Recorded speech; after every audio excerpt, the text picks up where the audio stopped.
त्यांना थांबू द्या, बाकीच्या बाजूला थांबा. अविनाश भाऊ समोर या.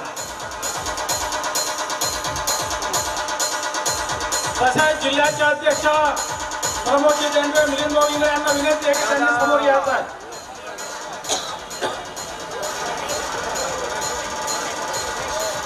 या या या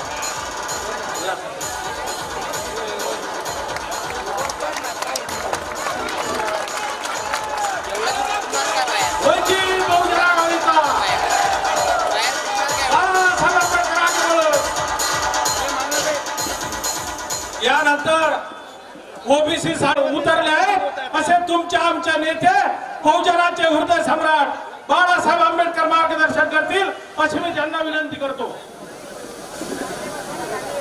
उपस्थित बंधूंनो आणि भगिनींनो,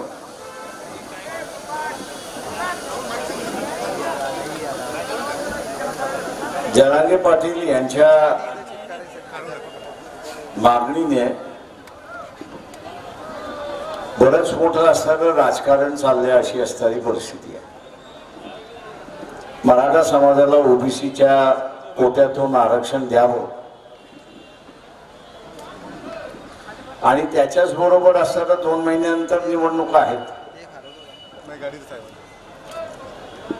या मागणीमुळे जे फिरत आलोय त्याच्यावरनं असणारं एक दिसलंय की 2 कॅम्प आहेत. एक जरांगेला पाठिंबा देणारा जो मराठा समाजामधला वर्ग आहे आणि दुसरा ओबीसी मधला वर्ग आहे की तो असताना विरोध करतोय आणि संख्येने विरोध करतोय. असं नुसतं एकटा दुखता असं नाही विरोध करत, संख्येने विरोध करतो. आणि या संख्येने विरोध करत असल्यामुळे सगळ्याच राजकीय पक्षांची पंचायत झाली. जरांगेंना पाठिंबा दिला तो ओबीसी हातातून निसटून जातोय आणि ओबीसीला पाठिंबा दिला तर मग जरांगे निसटून जातोय. ही राजकीय स्थिती बरोबर वस्तुस्थिती आहे मी असं म्हणतोय. पण शेवटी हा एक समाजातला तिढा आहे, तो तिढा सोडवावाच लागेल.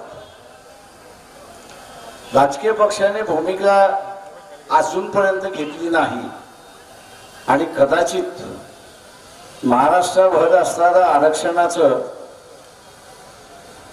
उलगडा जर करून दिला नसता आणि नेमका आरक्षणाचा निर्णय कोण घेऊ शकतं आणि त्याच्यावरती अंतिम निर्णय कोणाचा आहे हे जर आम्ही महाराष्ट्रात फिरून सांगितलं नसतं तर आतापर्यंत महाराष्ट्र शरद पवारांच्या सांगण्याप्रमाणे मणिपूर झाला असता आणि छगन भुजबळच्या म्हणण्याप्रमाणे हा 77चा नामांतराचा काळ उद्भवला असता. जबाबदारी कोणीतरी घ्यावी लागते. ती जबाबदारी वंचित बहुजन आघाडीने उचलली आणि आज आम्ही ठामपणे सांगू शकतो की महाराष्ट्रामध्ये आता या प्रश्नावरनं दंगल होणार नाही, एकमेकांवरती बहिष्कार टाकल्या जाणार नाहीत. बहिष्कार इथपर्यंत गेला होता की दुकानामध्ये जाणार नाही, लग्नामध्ये जाणार नाही, इथपर्यंत गेला होता. म्हणजे जे राजकीय भांडण होतं त्याला सामाजिक वळण देण्याचा प्रयत्न होता. तो प्रयत्न आपण थांबवला आणि आता असताना एक वेगळी लढाई या ठिकाणी सुरुवात झाली. मी असं म्हणतोय की 2 पाटलाच्या भांडणामध्ये ओबीसीचा बळीचा बकरा आहे, आरक्षण हा बळीचा बकरा आहे. भांडतय कोण? तर जरांगे पाटील. कोणा विरोधात भांडतोय? तर सत्ताधारी मराठ्यांच्या विरोधात भांडतोय. भांडतय कोण? तर जरांगे पाटील भांडते. कोणाच्या विरोधात भांडतोय? तर तो असणारा सत्ताधारी मराठ्याच्या विरोधात भांडतोय. बळी कोणाचा? तर आरक्षणाचा. बळी कोणाचा जातोय तर आरक्षणाचा जातोय. आणि आरक्षणाचा बळी का जातोय तर गरीब मराठा आरक्षणाच्या माध्यमातून इथे श्रीमंत मराठ्याला किंवा इथला असणारा सत्ताधारी मराठ्याला तो चॅलेंज करायला बघतो, तो त्याला आव्हान देतोय. इथे आपली जबाबदारी आलेली आहे की आरक्षण हे बळीचा बकरा होणार नाही. आणि आरक्षण हा बळीचा बकरा आता नाही होणार आहे, तर विधानसभेच्या निवडणुकीच्या नंतर होणार आहे. कारण हे कायमचं दुखणं थांबवायचं. गरीब मराठ्याचं आरक्षणाचा जो मुद्दा आहे तो कायम मिटवायचा. आणि या गरीब मराठ्याच्या आरक्षणाचा मुद्दा मिटवायचा असेल तर ओबीसीच्या आरक्षणाला खुंटीला टाकलं पाहिजे. आणि ओबीसीचं आरक्षण खुंटीला एकदा टांगलं गेलं की मग आरक्षणाचाच मुद्दा उपस्थित राहत नाही अशी परिस्थिती आहे. आणि मग विधानसभेनंतर हा खेळ चालू होईल हे आपण लक्षात घ्या.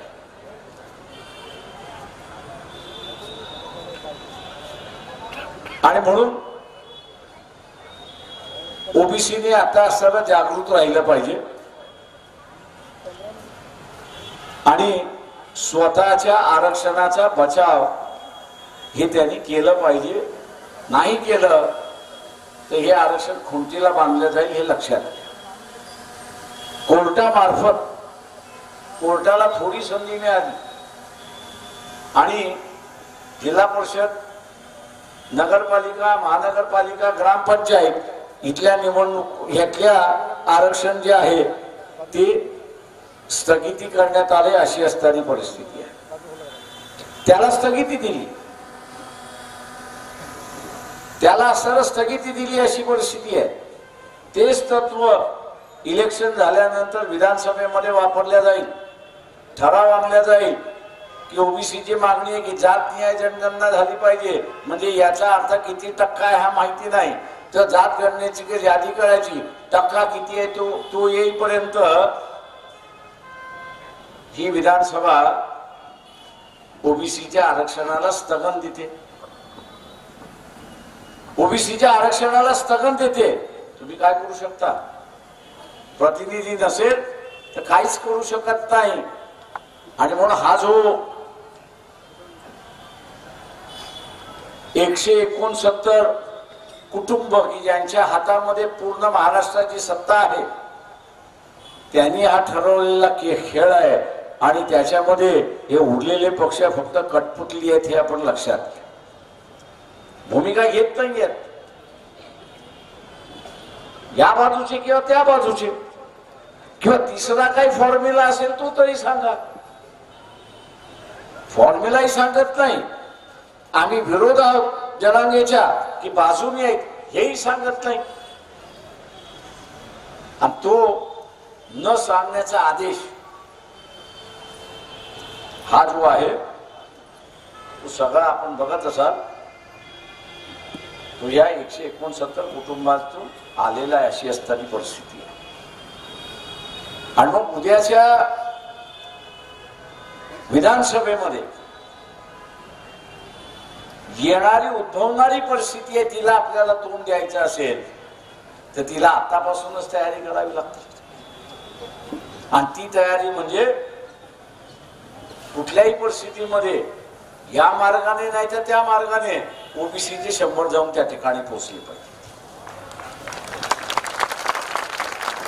या मार्गाने नाही तर त्या मार्गाने 100 जाऊन त्या ठिकाणी पोहोचले पाहिजेत.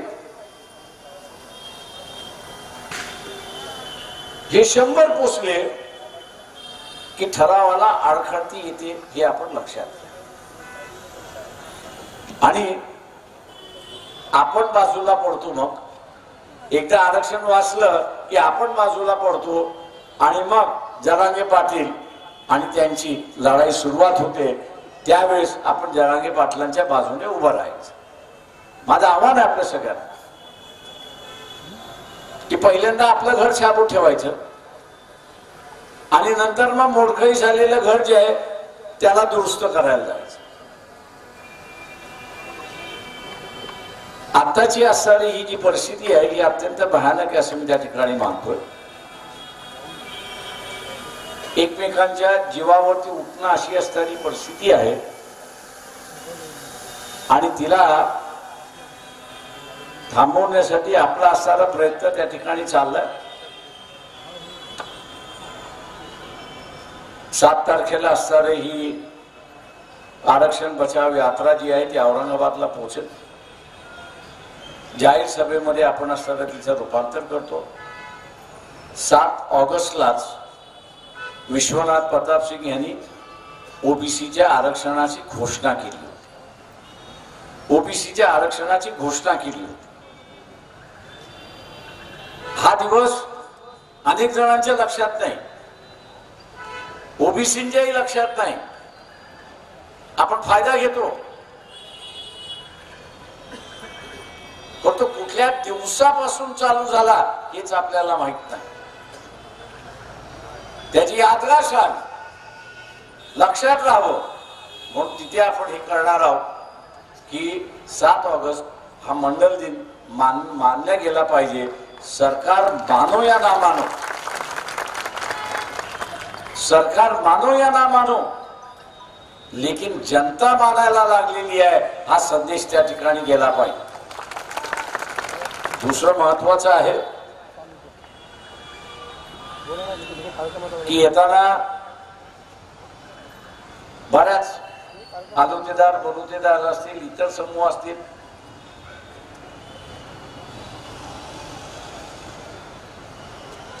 मताच्या संदर्भात मनामध्ये शंका होती, भीती होती. मी त्या सगळ्यांना सांगतो, मनातली शंका काढा आणि भीती काढा. तुम्हाला कोण काहीच करणार,